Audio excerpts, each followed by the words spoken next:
بسم اللہ الرحمن الرحیم بسم اللہ الرحمن الرحیم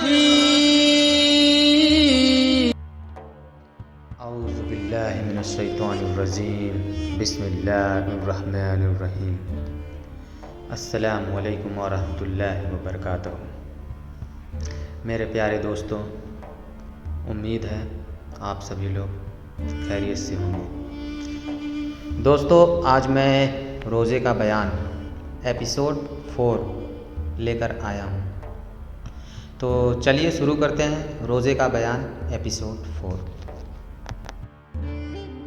پوائنٹ نمبر 14، روزے کی رات اپنی بیویوں کے پاس جانا۔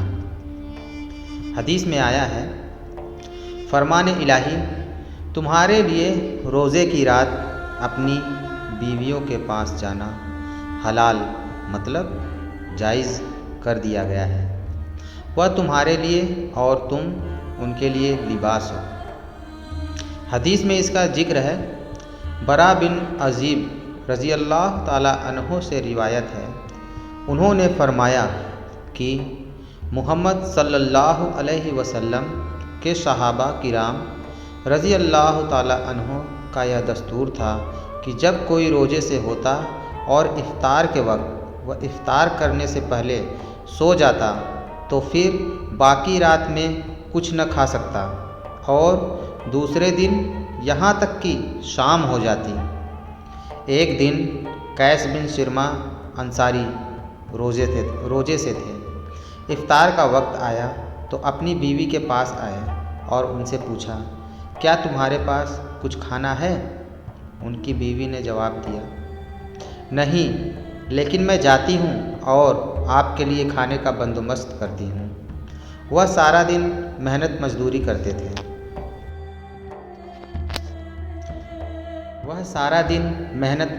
کرتے تھے، ان پر نیند غالب آ گئی اور سو گئے۔ پھر جب ان کی بیوی آئی تو انہیں سویا ہوا دیکھ کر کہنے لگی، ہائے، تمہارے محرومی دوسرے دن دوپہر کو بھوک کے مارے بے ہوش ہو گئے تھے۔ یہ واقعہ رسول اللہ صلی اللہ علیہ وسلم سے ذکر کیا گیا تو اس وقت یہ آیت اتری، تمہارے لیے روزہ کی رات اپنے بیویوں کے پاس جانا حلال کر دیا گیا ہے، مطلب تمہارے لیے روزہ کی رات اپنے بیویوں کے پاس جانا حلال کر دیا گیا ہے۔ اس پر صحابہ کرام رضی اللہ عنہ بہت خوش ہوئے۔ یہ بھی آیت اتری، راتوں کو کھاؤ پیو یہاں تک کہ سیاہی رات کی دھاری سے سفیدہ صبح کی دھاری نمایاں، جب تک نظر نہ آ جائے۔ مسلمانوں نے روزے کے بارے میں یہ دستور اہل کتاب کا دیکھ کر جاری کیا تھا، وہ بھی شام کو سونے کے بعد روزہ شروع کر دیتے اور کھانا پینا منع ہو جاتا۔ ٹاپک نمبر 15، فرمان الہی راتوں کو کھاؤ پیو یہاں تک کہ تمہیں رات کی کالی دھاری سے سفید شہر کی دھاری نمایاں صاف نظر نہ آئے۔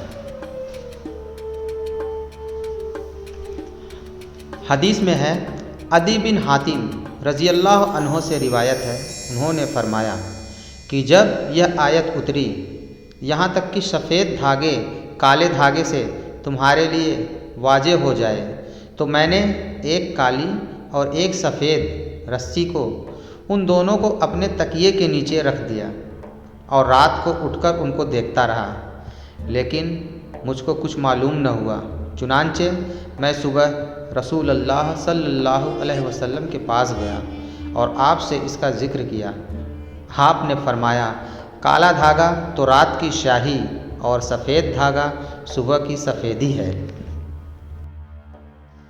ٹاپک نمبر 16، سحری اور فجر نماز میں کتنا وقت ہونا چاہیے؟ حدیث میں ذکر ہے، زید بن ثابت رضی اللہ عنہ سے روایت ہے، انہوں نے کہا، آپ نے نبی صلی اللہ علیہ وسلم کے ساتھ سحری کھائی۔ پھر آپ صبح کی نماز کے لیے کھڑے ہوئے۔ آپ سے پوچھا گیا کہ اس وقت اذان اور سحری کے بیچ کتنا فاصلہ تھا؟ انہوں نے کہا 50 آیت کی تلاوت کے برابر فاصلہ تھا۔ معلوم ہوا کہ سحری دیر سے کرنا چاہیے۔ یہ بات خلاف سنت ہے کہ آدھی رات سحری کھا کر انسان سو جائے، بلکہ سنت یہ ہے کہ فجر سے تھوڑا وقت پہلے سحری کر لیں۔ ٹاپک نمبر 17، سحری برکت کا سبب ہے۔ سحری برکت کا سبب ہے مگر واجب مطلب ضروری نہیں۔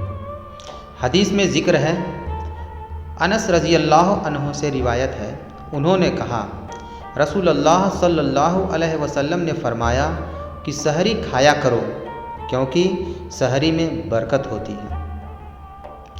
دوسری روایت میں ہے کہ سحری ضرور کی جائے، چاہے پانی کا گھونٹ پی کر یا کھجور اور منقع کے چند دانے کھا کر ہی کیوں نہ۔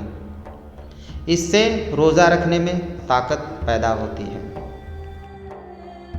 ٹاپک نمبر 18، اگر کوئی آدمی دن کو روزے کی نیت کرے۔ سلمہ بن اکوع رضی اللہ عنہ سے روایت ہے کہ نبی صلی اللہ علیہ وسلم نے ایک آدمی کو عاشورہ کے دن یہ منادہ کرنے کے لیے بھیجا کہ آج جس آدمی نے کچھ کھا لیا ہے وہ شام تک زیادہ نہ کھائے، یا فرمایا کہ روزہ رکھے، اور جس نے نہ کھایا ہو وہ شام تک نہ کھائے۔ یہ فرضیت رمضان سے پہلے کی بات ہے۔ امام بخاری کا غالباً یہ موقف ہے کہ روزے کے لیے رات سے نیت کرنا ضروری نہیں، لیکن جمہور علماء نے اس سے اتفاق نہیں کیا ہے، کیونکہ مذکورہ حدیث عاشورہ سے متعلق ہے جو فرض نہیں ہے۔ فرض روزوں کی رات سے نیت کرنے کے بارے میں ایک صحیح حدیث سنن نسائی میں مروی ہے۔ البتہ نفلی روزوں کی نیت دن کے وقت بھی کی جا سکتی ہے۔